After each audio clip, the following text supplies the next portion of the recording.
onto the cutting room floor right now. It would be hard being an organised crime, wouldn't it? Because on one hand, you got the cops after you, but then you got your own people after you. And if you've got, like, you're dealing in drugs, say, and another gang of criminals steals all your drugs, you can't go to the police and say, well, this gang went and stole all my drugs. You know how you said organised crime? Is the difference between organised crime and disorganised crime that your gang is bigger? Is disorganised crime just hapless individuals? Organised crime has a structure? Yeah, I believe that's the case. The reason I bring this up, mafia bosses, as a way of a training video, is urging new recruits to watch The Godfather to learn the trade. Do they think that they're lacklustre, the new ones? Well, I guess if you watch The Godfather, it's pretty much a how-to. Like, don't tick off your brother, and if he kisses you on the lips, it's not going to be a good thing for you. That doesn't end out well. It's not like, oh, go, you love me, bro. That means he's going to put a cap in your ass. I would say if you're being kissed by someone, unless you're that way inclined, someone of the same sex who's your brother or your co-worker, none of it's good. No.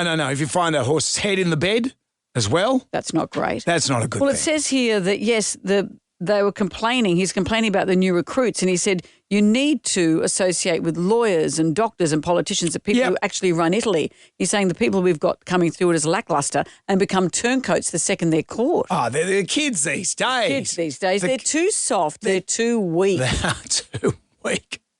They can't start the chainsaw to chop someone up. No.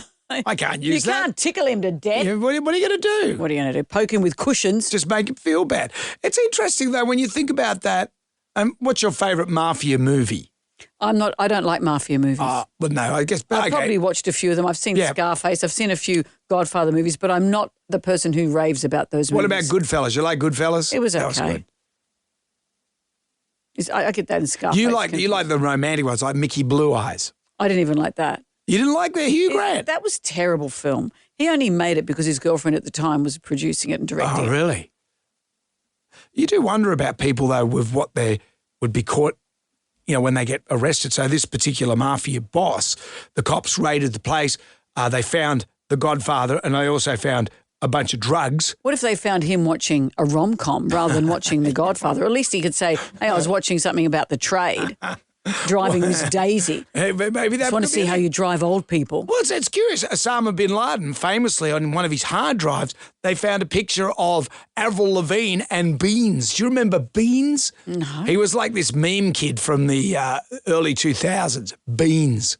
And so was he an influencer at the time when bin Laden would have been watching him? Yeah. So, and it's got Avril Lavigne. She brought out Complicated around that time. Wow. And that was on his hard drive. I just like the idea of Osama bin Laden listening to Avril Lavigne. That's unusual, isn't it? I certainly don't like Skater Boy. That's not Ahmed Ahaha. That's not my favourite.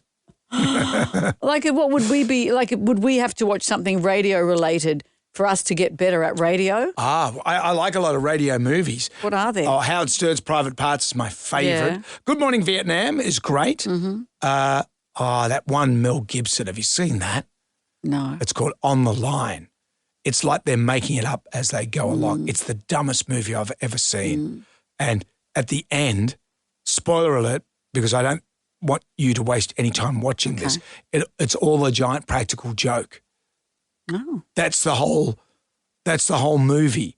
And it's just got Mel acting very unhinged, which I think is just Mel in real life. So it's a practical joke on the viewer.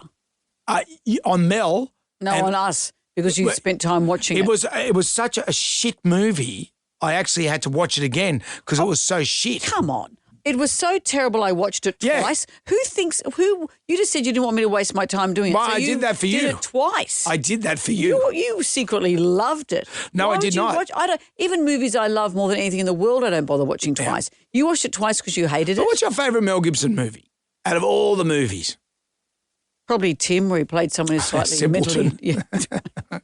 I liked it. Mad Max, of course. Yeah. Mad Max 1 through 3. What was the old Taken one? Ransom. Give me back my son. That was fantastic. Yeah. That was Mel. Bird on the Wire. Did you like Bird on the Wire? I don't know if I've seen it. That's with Goldie You Hawn. watch far more movies than I do. A Lethal Weapon. You love the Lethal Weapon. I don't think I've seen Lethal Weapon. What? Well, I saw a snippet of him hanging and someone giving him electric shocks on his chest and I thought this was supposed to be a bromance. That was the first one. Yeah, he gets zapped by Gary Busey. Unusual form of hair removal.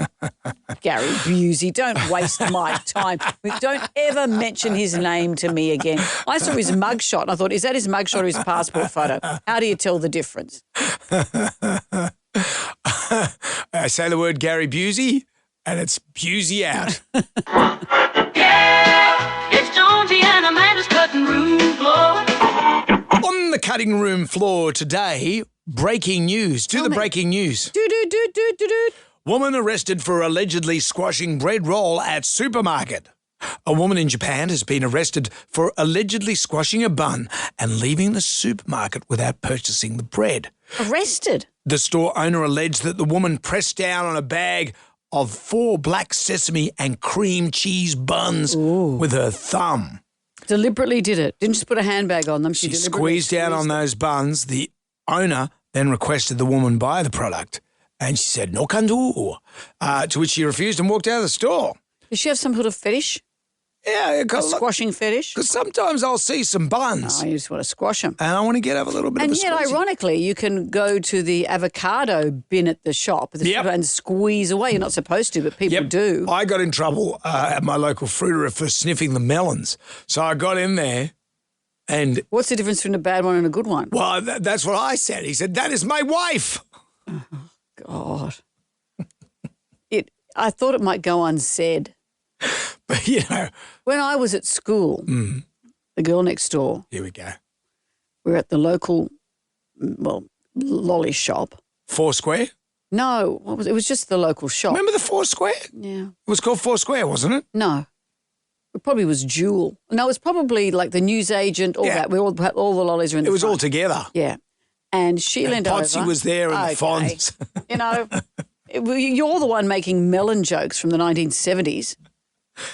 So she leaned over and squashed a Caramello bear. I've never gotten over it because we were never shoplifters. Yep. She was a little bit naughtier than me, but the most I ever did was take 20 cents from Mum's wallet. Don't tell anyone. Oh, hang on. The police are here. So Back she then, squashed. 20 cents you would have bought a house. Don't shame me. That was a lot of money. So she squashed a Caramello bear. And I've never forgotten it. The lady who was working in the shop said she saw that it had been squashed. She didn't know we'd done it. Yep. And she said, why do people squash things? And I thought it was the most obvious thing in the world. You squash it because it's there. You see it, you squash it. Sure. Whereas as an adult, I now see shoplifting, take it. Yeah. Why would you squash it? I'm with the shopkeeper now. Yeah, I don't like waste. I'm not a fan of that at all. I do feel for this Japanese woman because sometimes I see some buns. This is the one who squished? Yeah, squished the buns. Not gonna, is this a buns joke on the top of the melon joke? No. Oh, buns on melons. That sounds sexy. Oh. Hey, hey, hey, everybody here is some more of Jonesy and Amanda's cutting room floor. Hey, hey, hey, everybody here is some more of Jonesy and Amanda's cutting room floor. Hey, hey, hey, hey, for more. Down on the cutting room floor today, and sad news, Amanda. Italian chemist Francesco Ravella, the inventor of the world-famous hazelnut cocoa spread known as Nutella, passed away on Valentine's Day. He was 97 years of age. See, my kids never really had Nutella. Jack has a nut allergy, and so we never really had Nutella in our house. It's just like a big yummy chocolate spread. How can that be allowed? Yeah, it's just like spreading chocolate, and everyone goes, "That's okay." I remember being a kid, and some kid had Nutella, and I said, "How do your parents even? How do they even give you this stuff?" He also had a trail bike and a pinball machine. Oh, his dad was an SP bookie, though. So there might have been lean years as well. 2 years later, I think it was all gone. And he was living in a box. Interesting fun fact about Nutella, it was invented by soldiers in the war making their chocolate ration go longer. They got some hazelnuts, ground it up with chocky and turned it into a paste. And originally, the guy that took that and ran with it, he turned it into a loaf. It was like a loaf of bread. And then it says here that they transformed it into a creamy, pasty product. What we know it as now. In 1951. And then, of course, went on to be, the spread that everyone loves. I'm going to come out and say it. I just think it's punching above its weight Oh, no. for a long time. I always feel that when you go somewhere and they give you a Nutella donut or a Nutella ice cream, I go, okay, Did you prefer plain? I just like chocolate. I like chocolate and I like nuts. I don't necessarily like them together, but I do like fruit and nut chocolate. So it makes me a bit of a dichotomy. Well, this is interesting too. I like that chocolate too. Francesco went on to be a senior manager and the right-hand man of Mr. Ferrero's son, Michael Ferrero, from Ferrero chocolate fame. Ferrero Rocher. Michelle Ferrero inherited the family business. And would you believe this? Michelle Ferrero died also on Valentine's Day 10 years ago. So the Ferrero Rocher guy died on Valentine's Day. The Nutella guy, 10 years later, dies on Valentine's Day. Jeez. Sort of both items that you associate with romance and Valentine's Day. That is Next extraordinary. Valentine's Day, maybe a roses guy's going to hit the dust. Maybe this is some kind of mafia thing. Do you think I'm overthinking it? I think you are. Caramello koala's getting a bit worried. Hang on a minute. Yeah, for roses, that was the thank you very much for being my missus. Thank you very much. No, I meant red roses, things that are associated with Valentine's Day. Not the box of roses. Please sing me the song.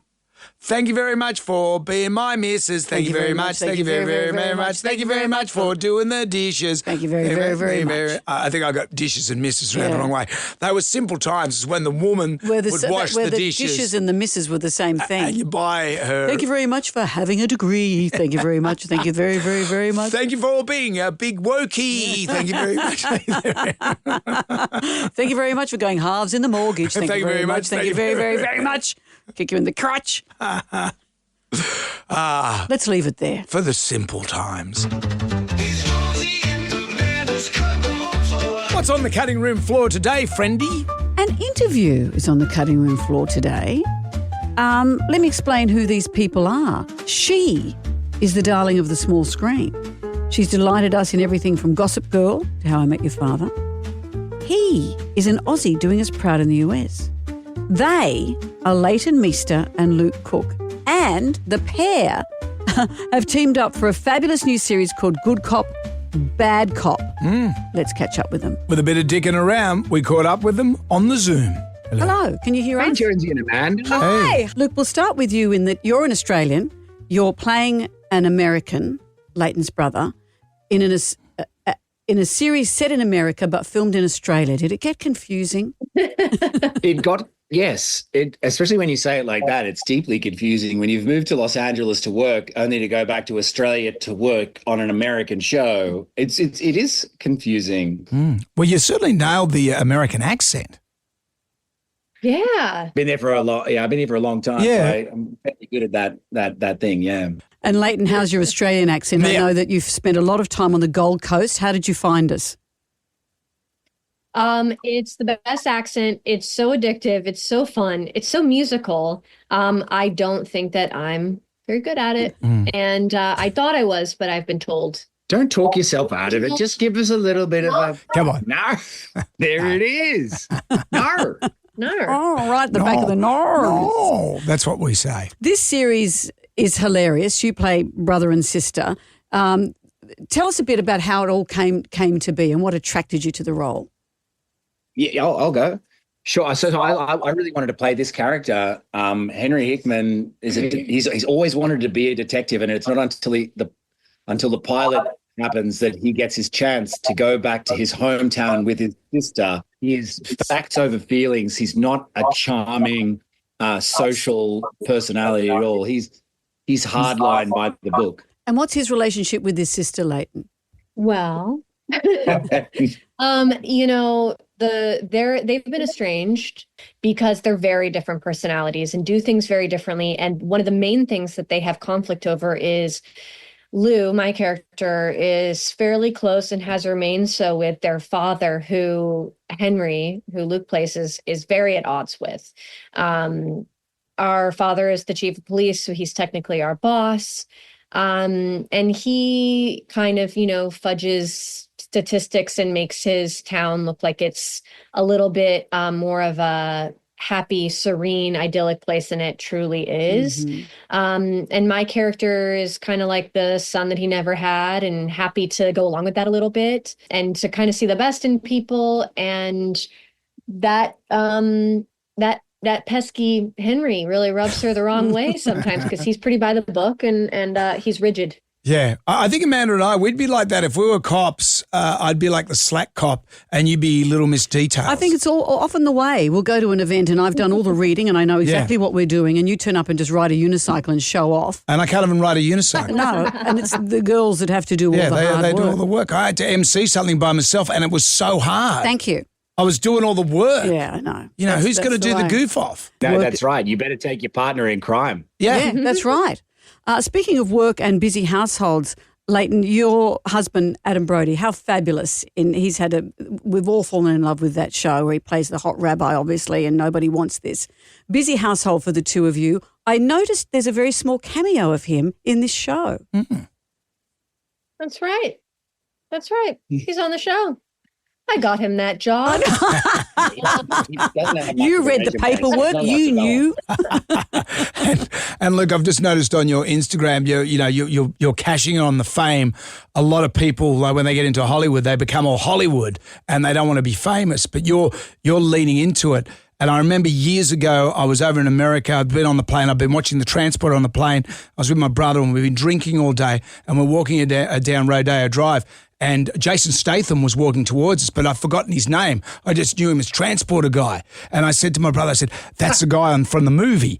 And Matt said, yeah, Transporter Guy. I said, we can't call him that. We don't know his name. And he said, we've got to say something. I said, we don't have to say anything. And he came up to us and I went, hey, Transporter Guy, we love you in that movie. So would you be happy with good cop, bad cop guy? Call me good cop, bad cop guy. Call me by whatever you need to. I'm just ready for the fame. As of Thursday morning, when this show comes out, don't talk to me. Don't look me in the eye. There's paparazzi everywhere. I'm not cleaning nappies no more. It's over. Right. I'm famous. And you don't even have a child. That's what was weird about the nappies. Leighton, he has changed so much, hasn't he? Changed. From like 2 minutes ago, he was like missed everybody, and now look at him. What's happened? Yeah. Sickening. It's just sickening. Well, this show is so funny. We love it. It's so sharp. We just absolutely loved it. It's so nice to talk to you. You won't be able to walk the streets. Good Cop, Bad Cop is out now on Stan.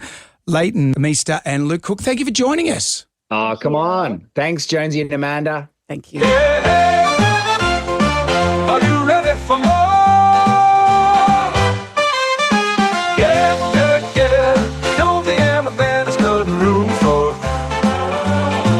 Yeah. It's Jonesy and Amanda's got room for. Yeah. What's on the cutting room floor today, Amanda? I've got a couple of stories about smells. This one's interesting.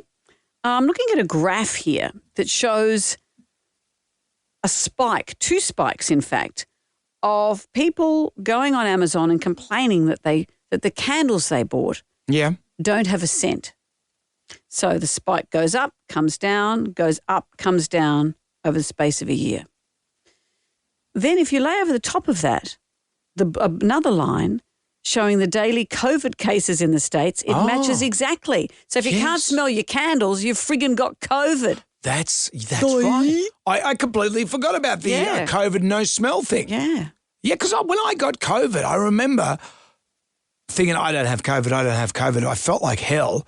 And then I remember my wife, she's a smoker, and I couldn't smell any cigarette smoke. And I thought, well, that's the sign. It was so weird. My sense of smell has come back down. Yeah, of course. But yeah. So these graphs completely line up. I'm complaining because I can't smell my candle. Oh, wow, look at this graph. Everyone had COVID. Yeah, candles. Interesting. Well, they like those burnt orange candles. That seems to be the smell of the this was a Yankee candle on What's Amazon. a Yankee candle? I don't know. Not Doodle Dandy. It smells like a dandy doodle to me. Yank my doodle, it's a dandy. Do you want smell number 2? Yeah. Bad confluence of words. That's a show.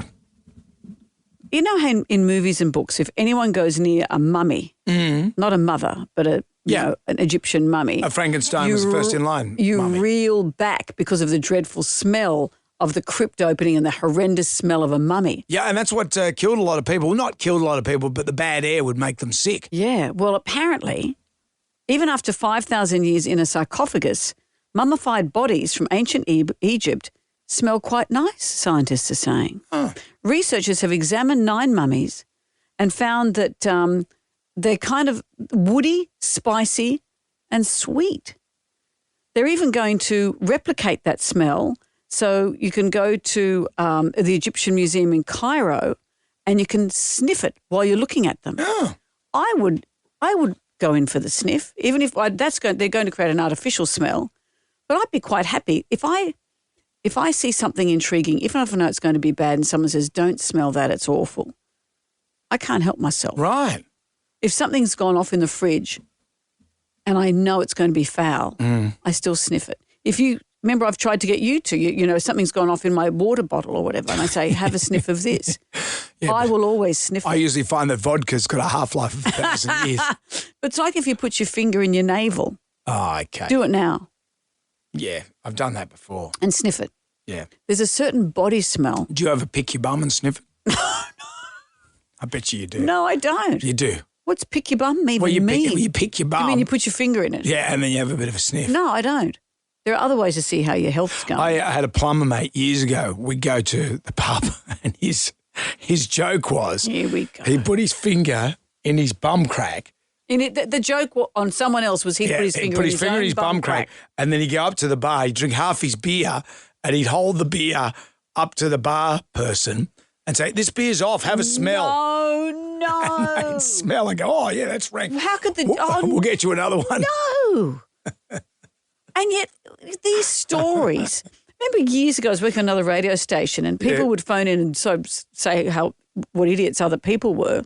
And one story was that they were camping and their mate went to do a number 2 and as he's crouching down, they got it on a shovel.